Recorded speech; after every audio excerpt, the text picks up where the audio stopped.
اپنے کمرے میں بیٹھی میں یہ سوچ رہی تھی کہ کس طرح سے میں یہ نکاح روکوں۔ میں جانتی تھی کہ میری کوئی بھی تدبیر کام نہیں آئے گی۔ اپنا پیر کلہاڑی پر میں نے خود مارا تھا۔ پوچھا ہی نہیں تھا کہ آخر رشتہ کس کا آیا تھا۔ جس شخص سے میں جان چھڑوانا چاہتی تھی، کیا خبر تھی کہ اسی شخص کے ساتھ مجھے نکاح کرنا پڑے گا۔ بہرحال نکاح کو تو میں کسی صورت روک نہیں سکتی تھی، یہ تو ہر صورت ہونا ہی تھا۔ البتہ رخصتی کو روک سکتی تھی، کچھ بھی ایسا کر سکتی تھی، کسی بھی طرح سے رخصتی سے انکار کر دوں۔ میں سوچ رہی تھی کہ نکاح سے زیادہ کچھ نہیں ہونے دوں گی۔ ساری زندگی میں چنگیز خان کے ساتھ نہیں گزار سکتی۔ جس کے سامنے میں بات نہیں کر سکتی، اس کے ساتھ شادی کا رشتہ کیسے قائم کر سکتی ہوں، اور وہ بھی ساری زندگی کا؟ مطلب آخری سانس تک وہ شخص مجھ پر رعب جماتا رہے گا، مجھے ڈانٹتا رہے گا۔ نہیں، ایسا نہیں ہونا چاہیے۔ یہ تو کسی صورت میں نہیں ہونا چاہیے۔ جیسے جیسے میں عقیل کے بارے میں سوچ رہی تھی، میری جان اندر سے نکلی جا رہی تھی۔ پوری رات مجھے سکون سے نیند نہیں آئی۔ آنکھیں بند کرتی تو عقیل کا چہرہ نظر آتا۔ میرا دل کسی قیدی چڑیا کی طرح پھڑپھڑانے لگتا۔ اپنا آپ بھی کسی قیدی پرندے کی طرح سے محسوس ہو رہا تھا۔ اگلی صبح نکاح کا جوڑا بھی تائی اماں دے گئی۔ بہت خوبصورت میکسی تھی، لیکن میرا دل ڈوب رہا تھا۔ جیسے جیسے نکاح کا وقت قریب آ رہا تھا، میرا دل مٹھی میں بند ہوئے جا رہا تھا۔ نکاح کی میکسی میں نے پہن لی تھی۔ پارلر والی گھر پر آ کر مجھے تیار بھی کر گئی تھی۔ پہلی بار میں نے پورا دن ایک لفظ کسی سے نہیں بولا، بات ہی نہیں کی۔ پورا دن اپنے کمرے میں بیٹھ کر سوگ کی طرح منایا۔ رات کو 8 بجے میری ساری کزنیں ہنستی مسکراتی کمرے میں داخل ہوئیں۔ آج تو زیبی بھی بڑی پیاری لگ رہی تھی۔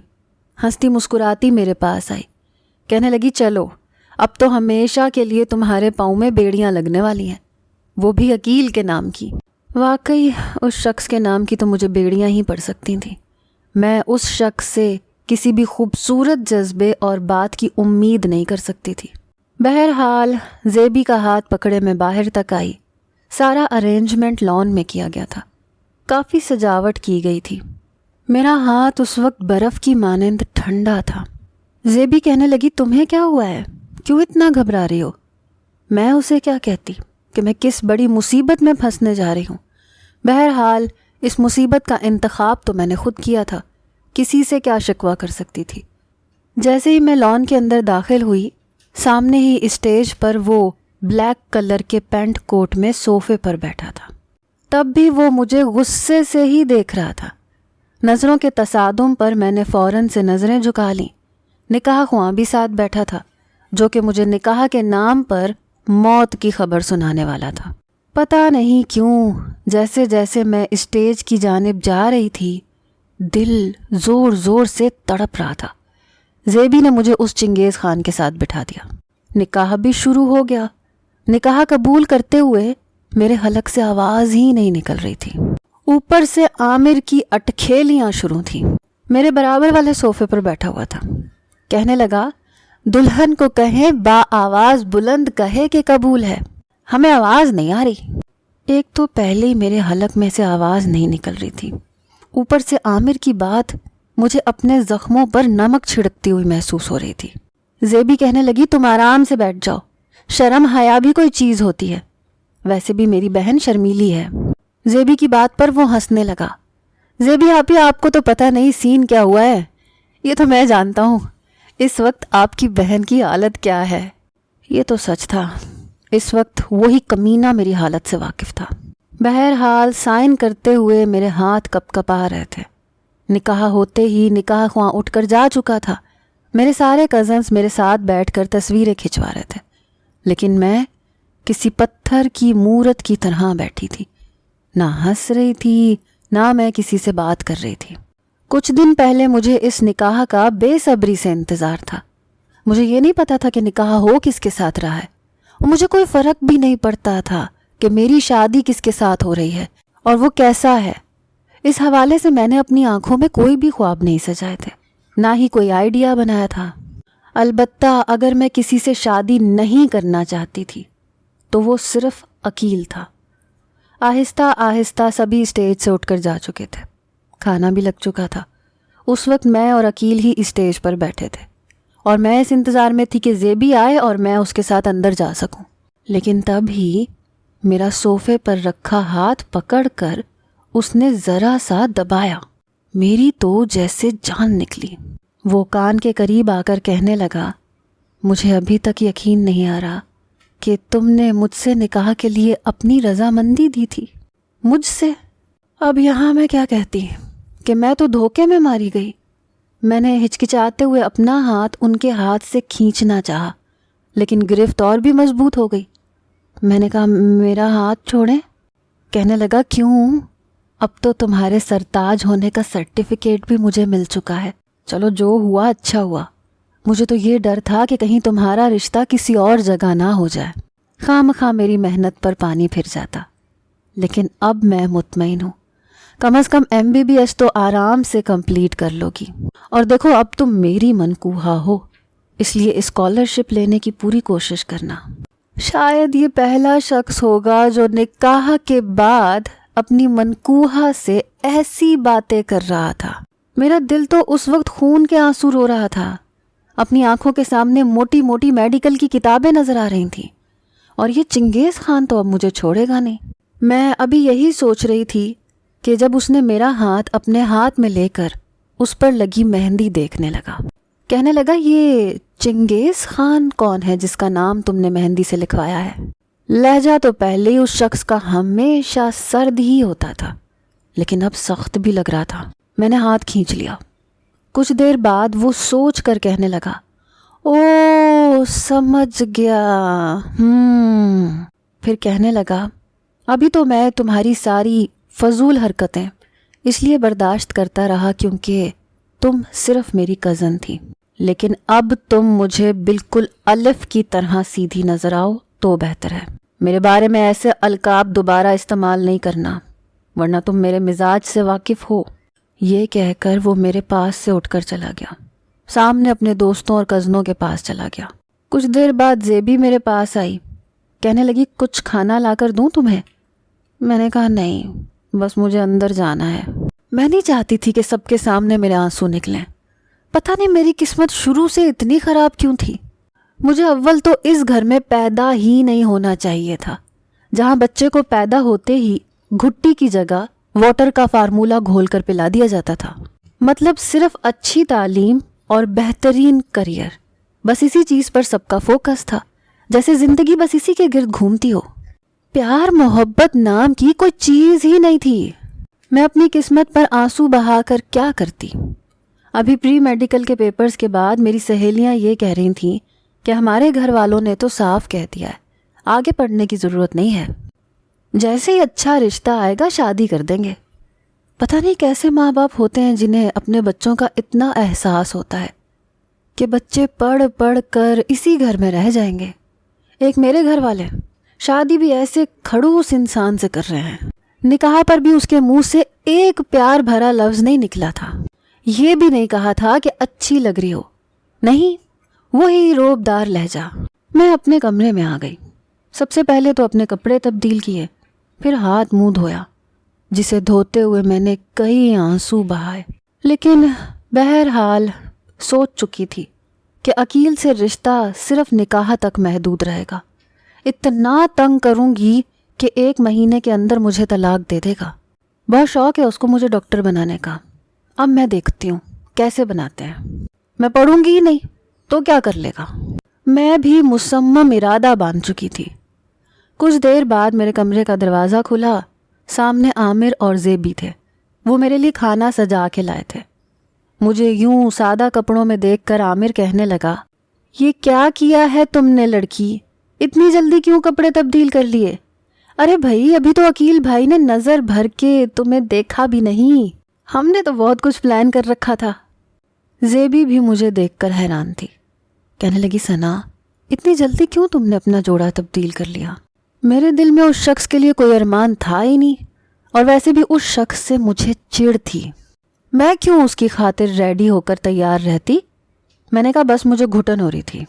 زیبی نے کھانے کی ٹرے بیڈ پر رکھ دی، کہنے لگی، اچھا تم کھانا کھاؤ، میں تمہارے لیے کولڈ ڈرنک لے کر آتی ہوں۔ یہ کہہ کر وہ چلی گئی۔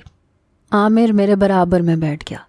کہنے لگا ویسے بڑا ظلم کیا ہے تم نے میرے معصوم سے بھائی پر. بیچارے نے جی بھر کے دیکھا بھی نہیں تمہیں. میں نے کہا ابھی کے ابھی میرے کمرے سے نکلو, میرا موڈ نہیں ہے تمہاری بکواس سنوں. میں نے تلخ لہجے میں کہا تھا. عامر ہنسنے لگا. کہنے لگا دیکھو اب رشتے کی نوعیت بدل گئی ہے. میں تمہارے سسرالیوں میں سے ہوں, اس حساب سے تمہیں مجھ سے عزت اور تمیز سے بات کرنی چاہیے. آخر اکلوتا دیور ہوں تمہارا. میں ویسے ہی تپی بیٹھی تھی. میں نے غصے سے اسے دیکھا لیکن کہا کچھ نہیں. چپ چاپ بریانی کی پلیٹ پکڑی اور کھانے لگی. ویسے بھی مجھے غصے میں زیادہ بھوک لگتی تھی. کہنے لگا بیچارہ میرا بھائی باہر بیٹھا یہ سوچ رہا ہے کہ اس کی منکوہا اس کے لیے سجی سنوری بیٹھی ہوگی تاکہ وہ اسے اپنے ہاتھ سے تحفہ دے سکے.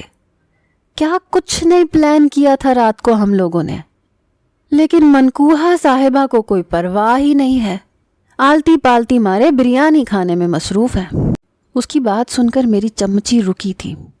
میں نے کہا عامر کے بچے تم یہاں سے دفع ہوتے ہو یا پھر میں تایا ابا کو بلاؤں. سکون سے کھانا کھا لینے دو مجھے.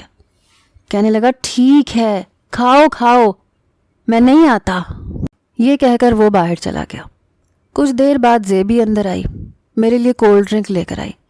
کہنے لگی تم نے اچھا نہیں کیا, اتنی جلدی اپنے کپڑے بھی چینج کر لیے. ڈاکٹر صاحب تو کچھ اور ہی سوچے بیٹھے تھے. مجھے کوئی دلچسپی نہیں تھی کہ وہ کیا سوچ رہا تھا اور کیا نہیں. میں نے کولڈ ڈرنک لیا اور زیبی سے کہا کہ 1 کپ چائے بنا کے لا دو. زیبی کہنے لگی تم اتنی ٹھنڈی کولڈ ڈرنک کے بعد چائے پیو گی؟ میں نے کہا ہاں چائے پیوں گی, سر میں درد ہو رہا ہے اور مجھے سونا ہے. یہ کہہ کر میں نے بات ختم کر دی. کہنے لگی لیکن ابھی تو سارے کزنز باہر بیٹھے ہیں. ہم چاہ رہے تھے کہ تمہاری اور عقیل کی کچھ تصاویر بنا لیتے, بیٹھتے باتیں کرتے. میں نے کہا میرا ایسا کوئی موڈ نہیں ہے. میں مزید اس شخص کو برداشت نہیں کر سکتی تھی. اس کے بعد یہ ہوا کہ میں نے یونیورسٹی میں داخلہ تو لے لیا تھا لیکن میری پڑھائی کی طرف کوئی توجہ نہ تھی. وہاں میری پہلی ملاقات فرحان سے ہوئی. وہ بھی میڈیکل کا اسٹوڈنٹ تھا. زبردستی اسے بھی میڈیکل میں بھیجا گیا تھا. اس کا باپ ڈاکٹر تھا, اسے بھی ڈاکٹر بنانا چاہتا تھا. میں اس کا دکھ سمجھ سکتی تھی, اس لیے شاید یہی وجہ تھی کہ میری اس سے بہت جلدی دوستی ہو گئی. نہ وہ پڑھائی میں اچھا تھا اور نہ ہی میں. مزاج بھی ہمارے بہت ملتے تھے, یہاں تک کہ پسند بھی ملتی تھی.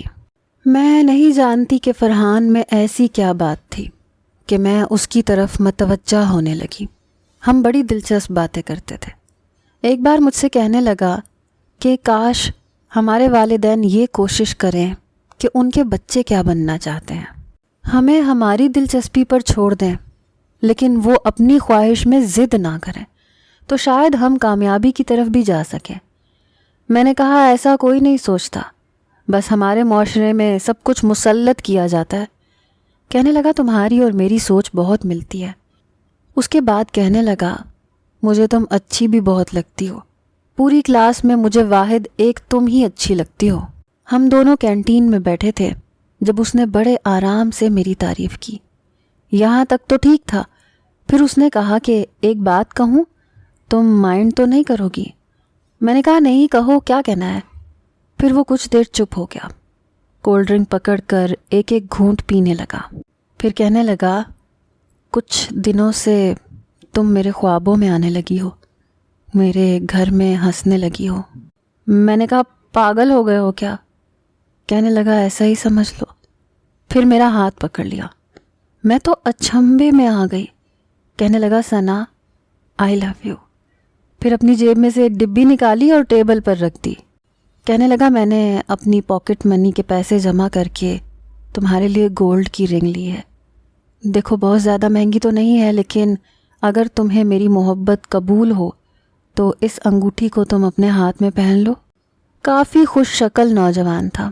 سب سے بڑی بات کہ میرا ہم مزاج تھا, میرے دکھ درد کو سمجھتا تھا, مجھ پر روب نہیں جماتا تھا.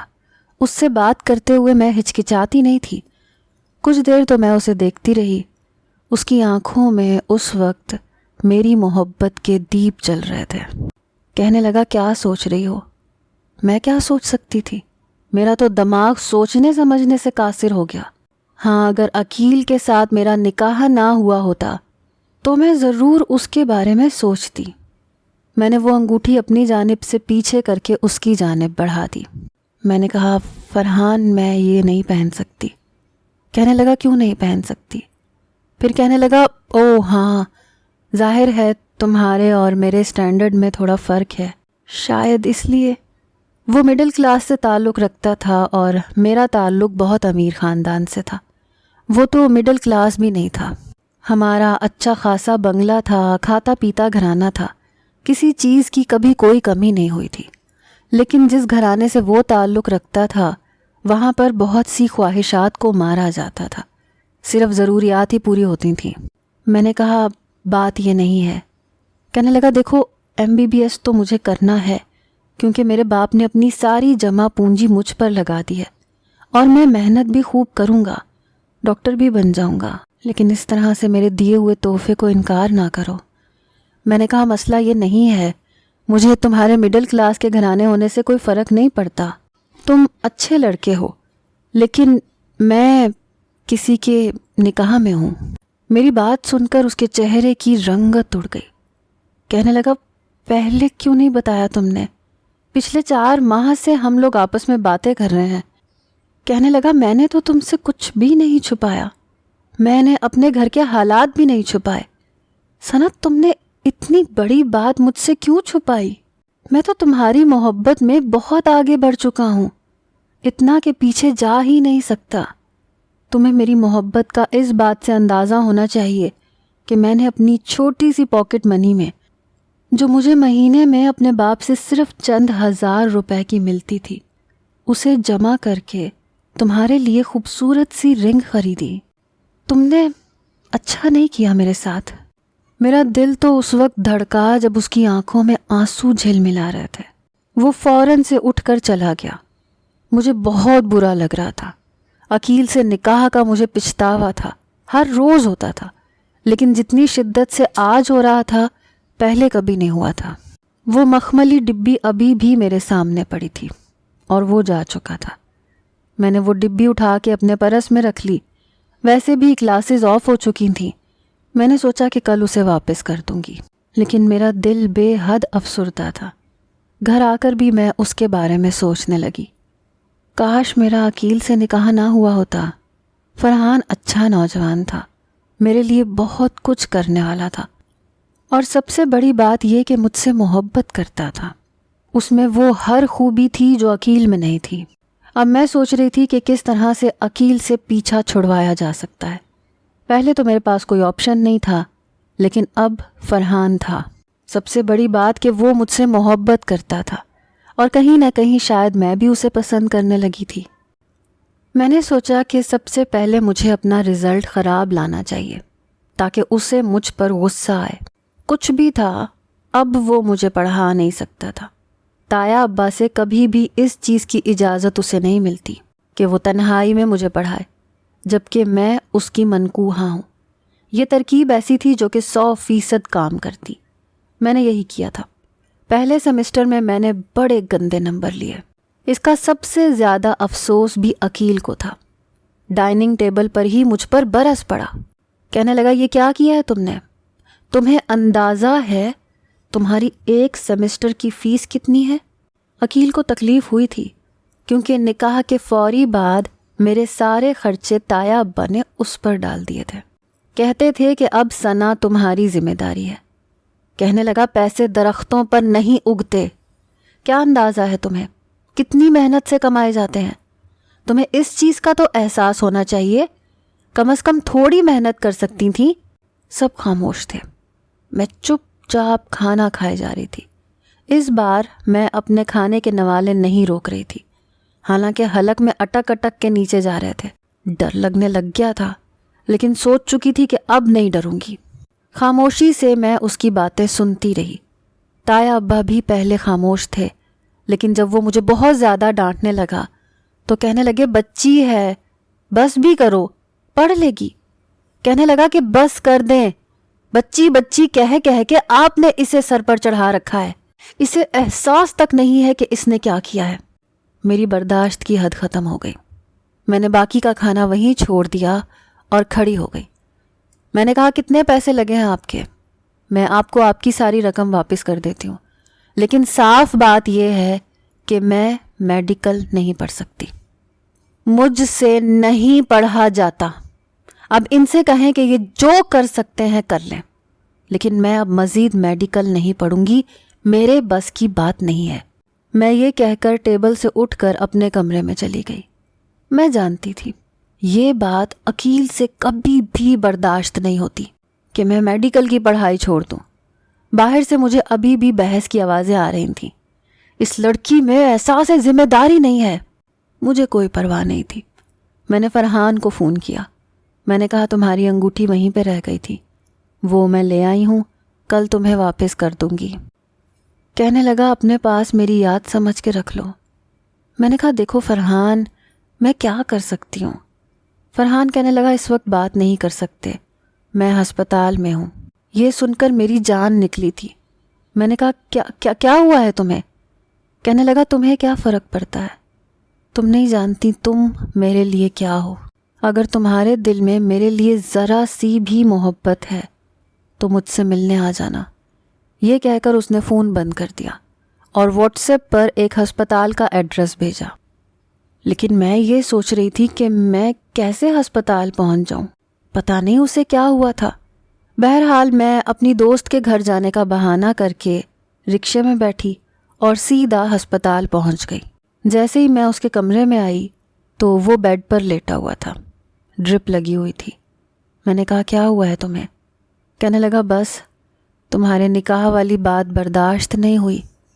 تم نہیں جانتی میں تمہاری محبت میں کس قدر آگے بڑھ چکا ہوں۔ پھر سر میں ایسا شدید درد ہوا کہ برداشت ہی نہیں ہوا۔ ڈاکٹر نے کہا ہے کہ میں نے کسی چیز کا بہت زیادہ اثر لے لیا ہے۔ انہیں کیا پتا، محبت ویسے بھی چین نہیں لینے دیتی۔ میں نہیں جانتی تھی کہ کوئی شخص مجھے اتنی شدتوں سے بھی چاہ سکتا ہے، لیکن میں چاہ کر بھی اس کی محبت کا جواب محبت سے نہیں دے سکتی۔ میں نے اپنے پرس میں سے انگوٹھی نکالی اور اسے پکڑا دی۔ کہنے لگا تم کیا چاہتی ہو؟ میری سانسیں بھی بند ہو جائیں۔ اس کا یہ کہنا تھا کہ بے اختیار ہو کر میں نے اس کے منہ پر ہاتھ رکھ دیا۔ میری آنکھوں میں بھی آنسو آنے لگے۔ میں نے کہا ایسے مت کہو، خدا نہ کرے کہ تمہیں کچھ ہو، لیکن میں مجبور ہوں۔ نکاح ہوا ہے نا، رخصتی تو نہیں ہوئی۔ تم چاہو تو اب بھی بہت کچھ کر سکتی ہو۔ خدا کے لیے میری محبت سے لائے ہوئے تحفے کو تو مت ٹھکراؤ۔ یہ تو پہن لو یا پھر میرے سامنے رکھی کچرے کی باسکٹ میں پھینک دو، میں اسے واپس نہیں لوں گا۔ میں نے جھجکتے ہوئے وہ ڈبی کھولی اور وہ انگوٹھی پہن لی۔ انگوٹھی پہننے کی دیر تھی کہ اس کے چہرے پر ایک مسکراہٹ پھیل گئی۔ کہنے لگا بہت شکریہ۔ میں نے کہا اپنا بہت سا خیال رکھنا۔ میں بات کروں گی اس شخص سے کہ وہ مجھے اپنے ساتھ نہیں رکھے۔ میری یہ بات سن کر وہ خوش ہو گیا۔ کہنے لگا تمہیں نہیں پتا، تمہارے اس جملے نے مجھے زندگی بخش دی ہے۔ پھر کہنے لگا تمہیں فون کروں تو کیا بات کرو گی مجھ سے؟ میں نے کہا ہاں کروں گی، کیوں نہیں کروں گی۔ میں اس کے کمرے سے باہر نکل آئی۔ ابھی ہسپتال سے باہر جا ہی رہی تھی، بڑی تیزی سے قدم اٹھا رہی تھی کیونکہ رکشے والے کو میں نے رکنے کا کہا تھا کہ اسی رکشے میں واپس گھر جاؤں گی۔ تو تیزی سے جاتے ہوئے ایک دم میں کسی سے ٹکرائی تھی۔ اس شخص کے ہاتھ میں شاید کچھ فائلز تھیں جو نیچے گر گئیں۔ کہنے لگا محترمہ آپ دیکھ کر نہیں جا سکتی۔ اس کی آواز سن کر میرے ہوش اڑے تھے۔ برجستہ ہی میں نے اوپر دیکھا تو وہ مجھے دیکھ کر حیران تھا۔ کہنے لگا ثنا آپ یہاں کیا کر رہی ہو؟ میری تو رہی سہی جان بھی ختم ہو گئی۔ اس کے ساتھ موجود نرس نیچے کی فائلز اٹھانے لگی۔ کہنے لگی ڈاکٹر یہ آپ کے روم میں رکھ دوں؟ کہنے لگا ہاں یہ میرے کمرے میں رکھ دو۔ اب وہ میرے سامنے کھڑا مجھے استفہامیہ نظروں سے دیکھ رہا تھا۔ میں بری طرح سے گڑبڑا سی گئی۔ میں نے کہا وہ میں اپنی دوست سے ملنے آئی تھی، وہ بیمار تھی۔ اس وقت جلدی میں تو مجھے بس یہی بہانہ ملا۔ کہنے لگا اچھا کون سی دوست، مجھے بتاؤ۔ اب میں اسے کیا بتاتی، وہ کوئی عام انسان تھوڑی تھا۔ شاید اسی ہسپتال کا ڈاکٹر تھا۔ مجھ سے فوراً کہتا کہ مجھے اپنی دوست کے پاس لے کر جاؤ۔ میں نے کہا ابھی اس کی چھٹی ہو گئی ہسپتال سے، وہ تو اپنے گھر جا چکی ہوگی۔ شاید میری بات پر اس کو تسلی نہیں تھی، لیکن اس نے مزید کوئی سوال نہیں کیا۔ کہنے لگا میری ڈیوٹی ختم ہو چکی ہے، چلو آؤ میرے ساتھ، میں بھی گھر ہی جا رہا ہوں۔ میں تو بری پھنسی تھی۔ جیسے ہی اس کے ساتھ باہر گئی، رکشے والا کہنے لگا بی بی صاحبہ جلدی سے بیٹھو، ہم کو دیر ہو رہی ہے، لیکن عقیل نے اسے کرایہ دے کر چلتا کیا۔ میں اس کے ساتھ گاڑی کی فرنٹ سیٹ پر بیٹھ گئی۔ پہلی بار ایسا ہوا کہ گاڑی چلاتے ہوئے بار بار وہ مجھے دیکھ رہا تھا۔ کہنے لگا مسئلہ کیا تھا تمہاری دوست کے ساتھ؟ میں نے کہا پتہ نہیں، سر میں درد تھا اس کے۔ اس نے کہا کون سے وارڈ میں تھی؟ وارڈ میں تھی یا پرائیویٹ روم میں تھی؟ میں نے کہا پرائیویٹ روم تھا، ہم 4 لڑکیاں آئی تھیں اس کی خیریت پوچھنے، باقی لڑکیاں جا چکی ہیں، اس کی بھی چھٹی ہو گئی ہے، اس لیے میں بھی واپس جا ہی رہی تھی۔ گھر لے جانے کے بجائے اس نے گاڑی ایک ریسٹورنٹ کے سامنے روک دی۔ میں نے کہا یہ آپ مجھے کہاں لائے ہیں؟ کہنے لگا بھوک لگ رہی ہے، چلو باہر آؤ، پہلے کھانا کھاتے ہیں پھر گھر جائیں گے۔ میں جتنا اس شخص سے پیچھا چھڑانا چاہتی تھی، یہ مجھے ریسٹورنٹ لے آیا تھا۔ یقیناً اس کے اندر کوئی کھلبلی سی مچ رہی ہوگی۔ جب تک مجھ سے اس لڑکی کا نام نہیں پوچھ لے گا، پتہ نہیں پوچھ لے گا، ساری ڈیٹیل مجھ سے نہیں لے لیتا، اسے چین تھوڑی آئے گا۔ اسے تو ڈاکٹر کے بجائے پولیس انسپیکٹر ہونا چاہیے تھا۔ عجیب تشویشی قسم کا مزاج تھا اس کا، چودھری سجاول بنا رہتا تھا۔ وہی ہوا جو میں سوچ رہی تھی۔ ریسٹورنٹ میں بیٹھ کر اس نے کھانا آرڈر کیا، پھر کہنے لگا تمہاری دوست کا نام کیا تھا؟ مجھے سمجھ نہیں آ رہا تھا کہ بات کو ٹالوں تو کیسے۔ میں نے کہا آپ کو کیا دلچسپی ہے میری دوست کے نام سے؟ کیوں اس کے بارے میں اتنا پوچھ رہے ہیں؟ میرے یوں پوچھنے پر کہنے لگا ایسے ہی پوچھ رہا ہوں، کبھی دوبارہ آئے گی تو فیس کم لے لوں گا اس سے۔ میں نے کہا کہ پہلے مجھے یہ بتائیں کہ میں نے آپ سے کہا ہے کہ میری دوست سے فیس کم لیں آپ کو کیوں اتنی ہمدردی ہو رہی ہے میری دوست سے؟ اور فیس کم کرنے کی مہربانی کیوں کر رہے ہیں؟ لگتی کیا ہے وہ آپ کی؟ بات کو ٹالنے کے چکر میں شاید کچھ زیادہ ہی بول گئی تھی۔ میری ان باتوں کو سنتے ہوئے وہ چپ چاپ مجھے دیکھتے رہے، پھر ذرا سا مسکرائے، کہنے لگے جیلسی فیل ہو رہی ہے تمہیں؟ ان کی بات پر تو میرا دماغ گھوم کے رہ گیا۔ پتہ نہیں، میں شاید کچھ غلط بول گئی تھی۔ پہلی بار میں نے انہیں ہنستے ہوئے دیکھا۔ کہنے لگے مجھے نہیں پتا تھا کہ بیوی بنتے ہی لڑکیاں یوں جیلس بھی ہوتی ہیں۔ میں نے کہا نہیں، مجھے کوئی جیلسی فیل نہیں ہو رہی، آپ کے لیے میں ایسا کچھ بھی نہیں سوچتی۔ کہنے لگا میں نے سوچا ہے تمہارے بارے میں۔ میں اسے دیکھنے لگی کہ پتہ نہیں اب میرے بارے میں اس نے کیا سوچ لیا۔ کہنے لگا تمہارے بس کی بات نہیں ہے، تم میڈیکل پڑھ ہی نہیں سکتی، تو خواہ مجھے تم پر اپنا فیصلہ مسلط نہیں کرنا چاہیے تھا۔ ابھی وہ بات کر ہی رہا تھا جب ویٹر کھانا رکھنے لگا۔ کہنے لگا پہلے کھانا کھا لو پھر بات کرتے ہیں۔ میں نے خاموشی سے کھانا کھایا۔ کہنے لگا تم چاہو تو میڈیکل چھوڑ سکتی ہو۔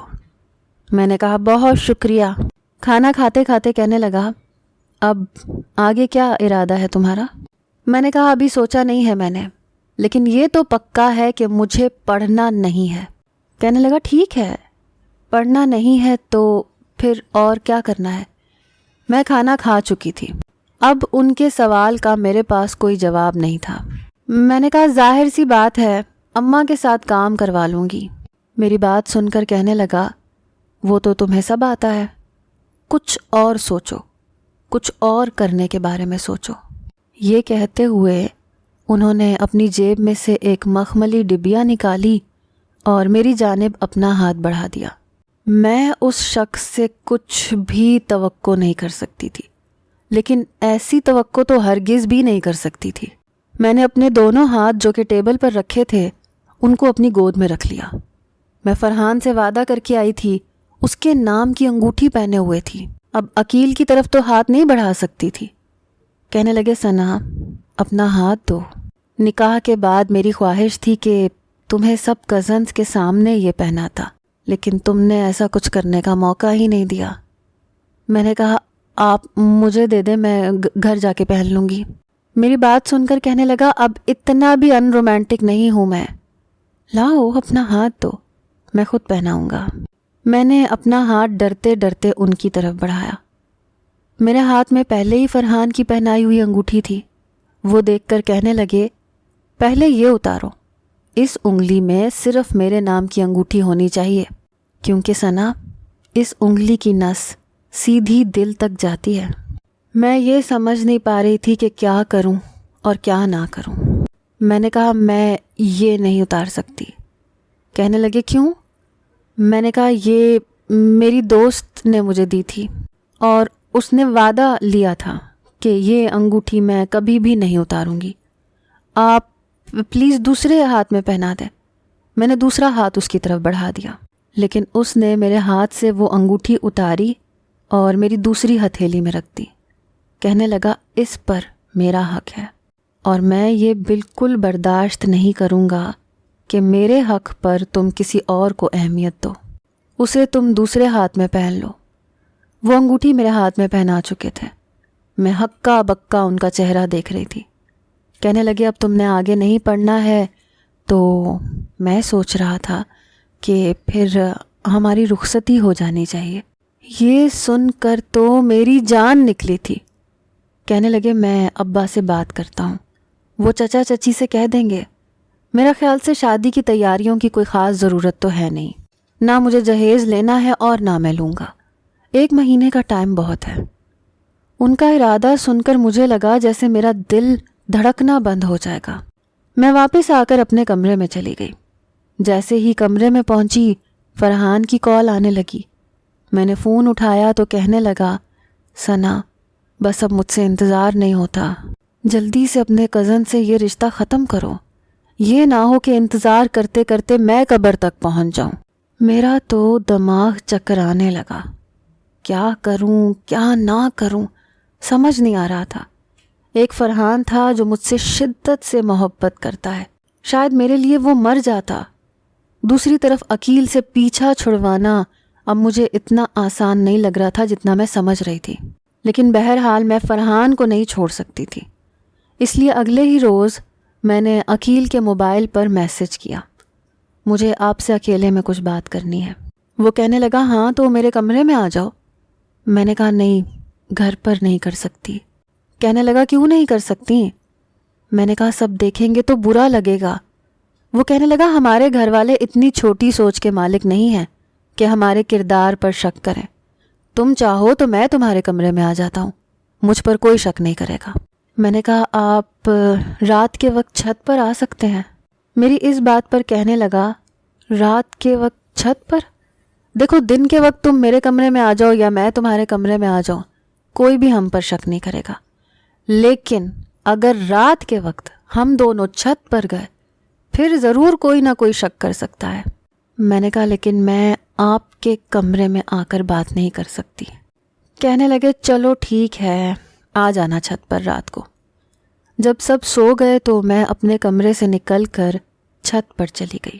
جیسے ہی میں چھت پر گئی تو وہ سامنے ہی کھڑے تھے، چھت پر ہی چہل قدمی کر رہے تھے۔ میں ان کے پاس آ گئی۔ کہنے لگے ہاں آپ بولو کیا کہنا ہے۔ میں بڑی مشکل سے اپنی ہمت مجتمع کر کے آئی تھی۔ میں نے کہا میں عقیل بھائی میں آپ سے، میری بات یہیں تک پہنچی تھی کہ وہ مجھے غصے سے گھورنے لگے۔ کہنے لگے میرا رشتہ خراب کر رہی ہو، پہلے ٹھیک سے میرا نام لو۔ میں بڑی مشکل سے خود کو بات کرنے کے لیے تیار کر کے آئی تھی اور اس کو ناموں کی پڑی تھی۔ میں نے کہا میں جانتی ہوں آپ مجھے پسند نہیں کرتے۔ میری یہ بات سن کر کہنے لگے تم سے یہ کس نے کہا؟ میں نے کہا مجھے سب پتہ ہے، ویسے بھی میں آپ کو بہت بری لگتی ہوں، میں نے میڈیکل نہیں پڑھنی، مجھے پڑھنے کا شوق نہیں ہے، اور بھی بہت ساری باتیں ہیں، میں آپ کو برا بھلا بھی کہتی ہوں، آپ کا نام بھی نہیں لیتی، آپ کو چنگیز خان کہتی ہوں، اور اتنی خوبصورت بھی نہیں ہوں۔ میری یہ بات سن کر وہ مجھے غور سے دیکھنے لگے۔ کہنے لگے یہ ساری خامیاں تم مجھے پہلے نہیں بتا سکتی تھیں، اب تو نکاح ہو چکا، اس لیے جو بھی ہو جیسی بھی ہو گزارا تو کرنا پڑے گا نا۔ وہ شاید مذاق کے موڈ میں تھے۔ میں نے کہا کہ گزارا کرنے کی کیا بات ہے، آپ چاہیں تو یہ رشتہ ختم بھی کر سکتے ہیں۔ میری بات سن کر ان کے چہرے پر ایک دم سنجیدگی آئی۔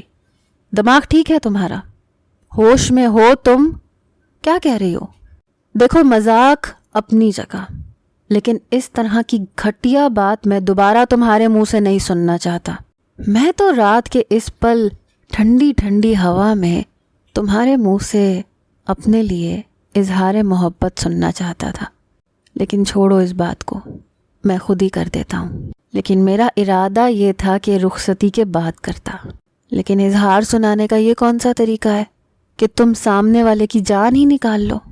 مجھے دونوں ہاتھوں سے پکڑ کر کہنے لگے، میں نے کبھی بھی تمہیں اس نظر سے نہیں دیکھا تھا، لیکن تم مجھے اچھی لگتی تھیں۔ اماں نے زیبی کو میرے لیے پسند کیا تھا، مجھے اس میں بھی کبھی کوئی برائی نہیں دیکھی، لیکن اس کے انکار پر نہ ہی مجھے افسوس ہوا تھا نہ ہی کوئی دکھ۔ ہاں، تمہارا میرے لیے مان جانا مجھے اس پر حیرت ہوئی تھی، کیونکہ تم ہمیشہ مجھ سے خوف کھاتی تھیں۔ اسی لیے میں نے عامر سے کہا تھا کہ تم سے پوچھ لے، سچ میں تم چاہتی ہو یا چچا یا چچی نے کہا ہے؟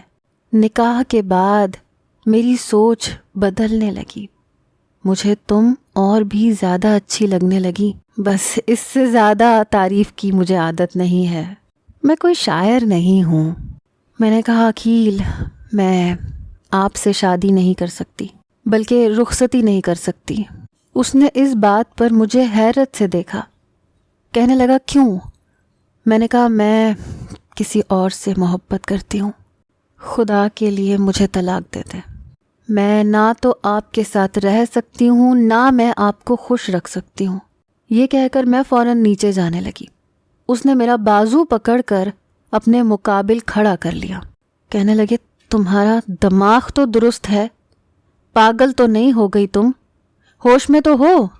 تم مجھ سے کیا کہہ رہی ہو ثنا؟ تم میری بیوی ہو، کیسے کسی اور سے محبت کر سکتی ہو؟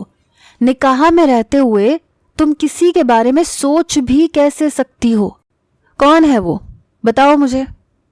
میں نے کہا، میرا کلاس فیلو ہے، مجھ سے بہت محبت کرتا ہے۔ دیکھیے، میں آپ کے ساتھ شادی نہیں کر سکتی۔ بس یہ کہنا تھا کہ وہ غصے سے مجھے بولنے لگے کہ وہ جو کوئی بھی ہے میں اسے چھوڑوں گا نہیں، اور نہ تمہیں۔ تمہاری ہمت کیسے ہوئی میرے نکاح میں ہوتے ہوئے کسی اور سے محبت کرنے کی؟